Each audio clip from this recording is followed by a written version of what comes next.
It's that time of year again.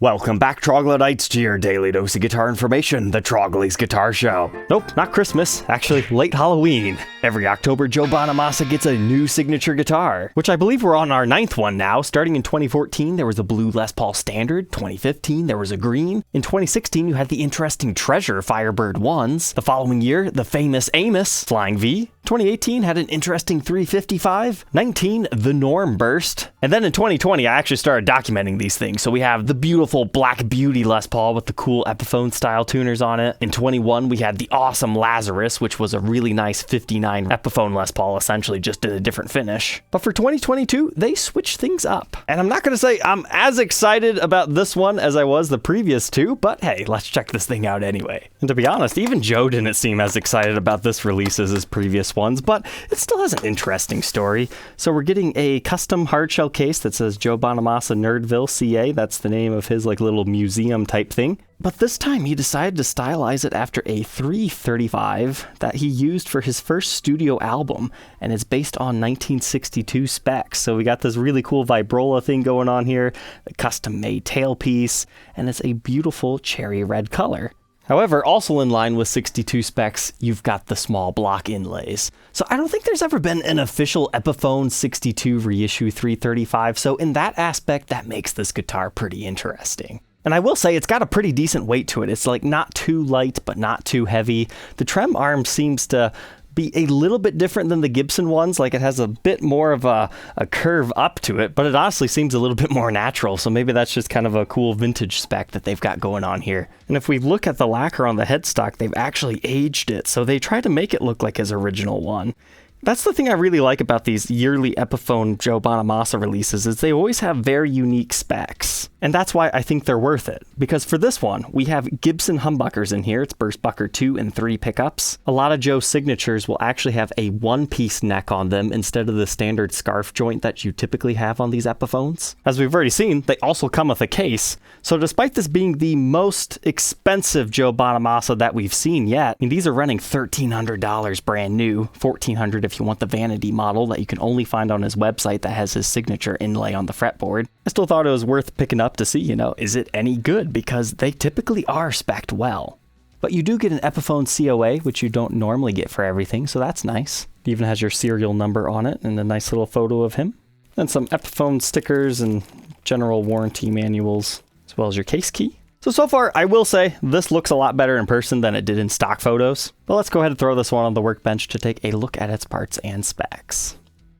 But before we continue our episode, we need to have a word from our sponsor, Sweetwater. Sweetwater is one of the best places to buy gear online. They have super friendly sales staff. They have just about anything you could ever want that they can ship straight to your door. And if you're local, they've got a repair shop that they can fix your own guitar, or if you're purchasing something from them, they can modify it before they even send it out to you. And they even have a new used gear section where you can sell your own instruments. And hey, they also have monthly giveaways that you can check out by following the link in the description. Thank you, Sweetwater, for sponsoring tonight's episode. Now let's get back to our duck.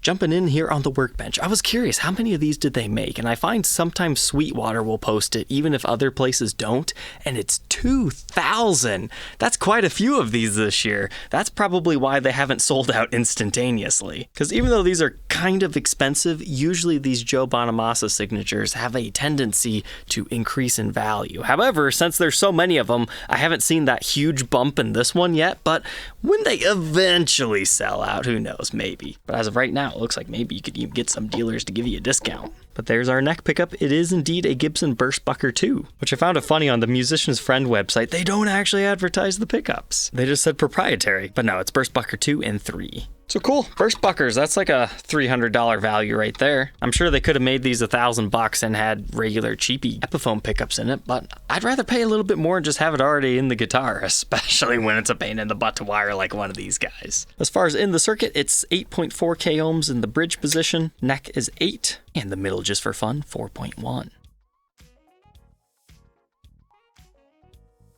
So our neck pickup has our QR code and model designation as well as our serial number, but the cavity routes are surprisingly clean. And look at this. I mean, you got a little bit of splintering down here, but usually 335 style guitars, they're very messy in the cavity, so I'm impressed to see this. We can see our spruce bracing right here, and apparently this is made of layered maple. Typically it's a maple poplar maple sandwich, however, the spec sheet says layered maple. So I'm not sure, is that all maple going on here or not? I mean, that's the way the spec sheet makes it seem. But you've also got the maple center block running down the center of this guitar to cut down on feedback. Not gonna lie, the switch is kind of cheap feeling, but it has a really interesting pure white switch tip. You don't see that too often. That's just your regular 2 volumes, 2 tones, 1 set for each pickup. I find their wire management to be kind of funny on this one because look, you can see the wires on that F-hole, right? However, when you have the pick guard on, like it comes stock from the factory, it conveniently covers that area. It's almost like they purposefully designed it that way. Here's what the pick guard looks like. Pretty basic, but I do like the little wooden block that they just painted cherry for some reason over here. Almost looks like a piece of sushi. We've got Epiphone's lock tone bridge right here. And then I was curious, does this actually have the stop bar studs underneath it? That would have been a really cool option to give you the opportunity to swap it over to a non-tremolo unit at the same time. But no, they're just slapping one of these custom-made plaques on here. But that's what this thing looks like. And the screws are really close to the edge there. I'm not sure if that's how the vintage original ones are or not. So if you hate that, you could technically remove it. You'll just have 2 small screw holes. And besides the arm for the trem system raising up more than normal, it's just your typical unit. So the way this thing works is you have 4 screws on either side. If you take that off, then you see the mounting screws. There's 2 of them on this style. Then there's normally about 4 small screws right here. So if you wanted to remove this and convert it into a stop bar tailpiece, you're gonna have these little holes showing and you're going to have a couple of them in the top. So I wouldn't necessarily recommend doing that, but it is labeled Epiphone. And hey, we also have our serial number inside the bass side F-hole, inspired by Gibson Joe Bonamassa 1962 ES-335 for our model. And now on to our endoscope cam. We can see the maple center block right here, and the woods that are on top and bottom are made out of spruce. That's the bracing that braces it to the top and back of the guitar to create that full-on center block. And then we've got some pretty neat looking kerfing along the edges. You don't see too much glue run out. Now we'll look more in the cutaway area. Yeah, I would say they're doing a pretty neat job here over at Epiphone. But how's the wiring side? Well, we certainly see some more of the same stuff. And alright, maybe they could have lightly sanded the back a little bit better, but let's face it, nobody ever sees that. And what is that? It's a mouse! Nah, just appears to maybe be a fuzzy, maybe burnt wood, I'm not sure. Ah, that's weird. You can actually see some overspray from the paint when they didn't have the output jack in. That's funny. Thankfully, that's the only area that has that though, because you could totally see it if that would have happened right here. Unfortunately, I can't quite read if these are CTS pots. However, here's what the spec sheet says. But now let's talk about the fretboard. This is the only area where I feel like they could have spent maybe a little bit more and gave us true rosewood, but it's Indian laurel like most Epiphone models. And I mean, to be honest, this feels pretty good. It's not the worst Indian laurel that's ever shown up. As far as the neck's construction, besides the Indian laurel fretboard, it is a straight up mahogany neck. But the small block inlays are a nice touch. But we've got the 22 frets with a nut width of 1.7 inches. That increases to 2.09 by the 12th. We've got a first fret neck depth of 0.84, and that beefs up to 0.96 by the 12th. So it starts off pretty slim, but rounded, definitely a C-shaped neck, and just gets a little bit of beef to it up here.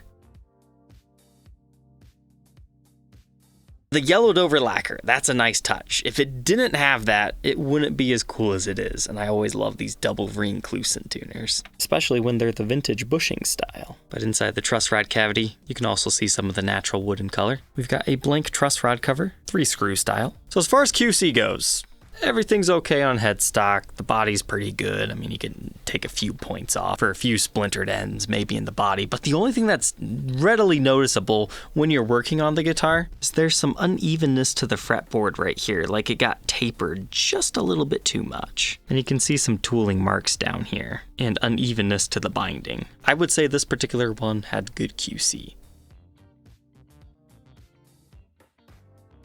Moving on to the backside, we don't have a lot to show, but again, you can see the maple wood grain through this. I know it's kind of hard to see through this, it's just becoming so blindingly red in my camera, but you can see the wood grain a little bit.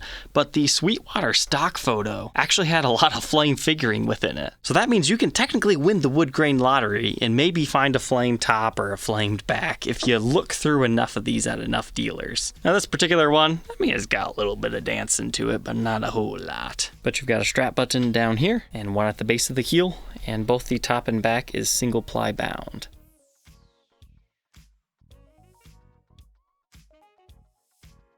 And here we can see our one-piece mahogany neck, and I decided to go ahead and remove the whole made in China stickers, don't throw it away type thing, because I wanted to get a real good close look at that to make sure they weren't hiding a scarf joint. But no, that just seems to be a thing that the Joe Bonamassa Epiphones get that are special. No scarf jointed headstocks. It is a true one-piece neck. Now, I can make the argument that a scarf jointed headstock is technically stronger, but this is just viewed as superior traditionally because it more so relates to a true 1962. But anyways, we can see the back of our Gibson Deluxe tuners, Clusen style, and we still have this Epiphone sticker on it, but we do not have a serial number on the back. It's only on that sound hole sticker as well as the sticker inside the neck pickup cavity.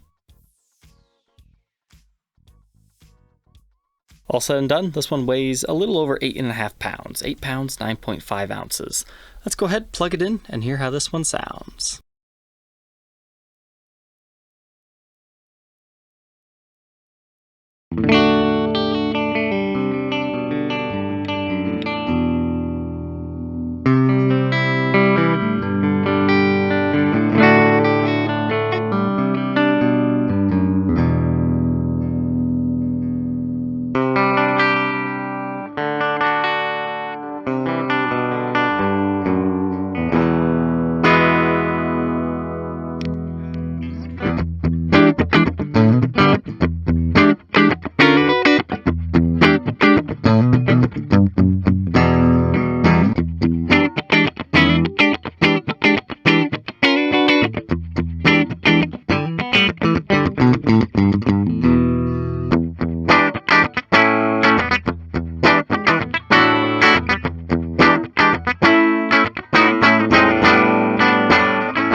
Alright, I'd say it's got some pretty good clean tones to it. So far I just don't like the toggle switch. It's a little bit too clicky for my tastes. But obviously having Gibson humbuckers in here helps a lot. The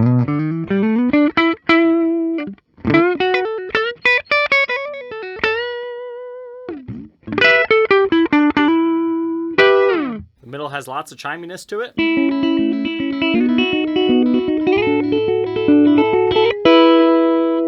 And the bridge.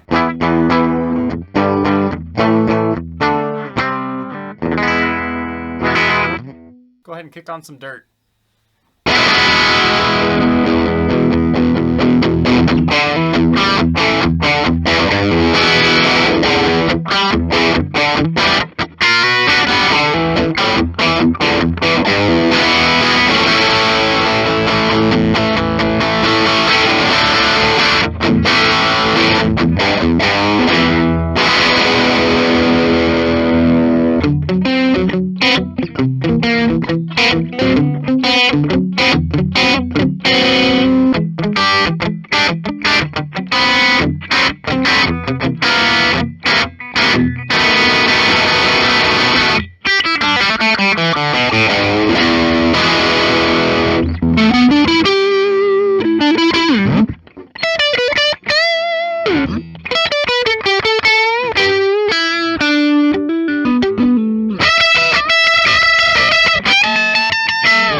Now that we know all about the new Epiphone Joe Bonamassa ES-335 1962 style, what are my final thoughts on this?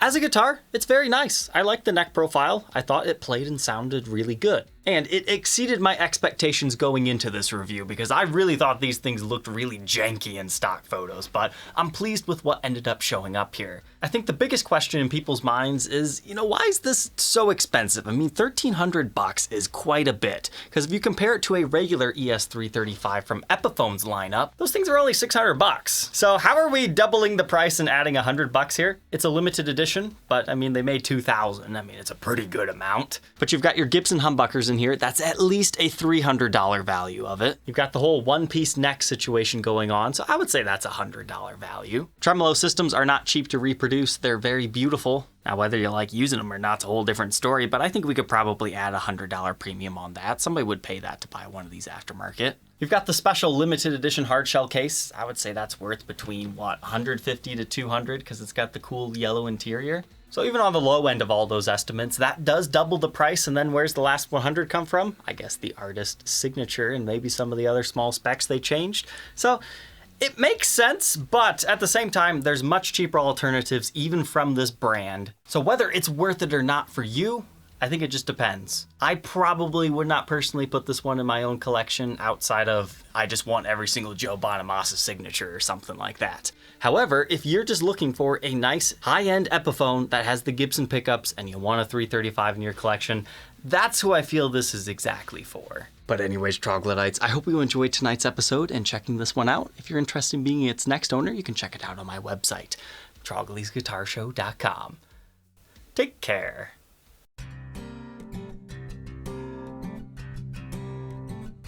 If you enjoyed tonight's episode, I bet you might like this 335 review. It's a Jim James signature with an owl on the back of the headstock. You might not have ever heard of them, but if you like 335s, I bet you would like that one.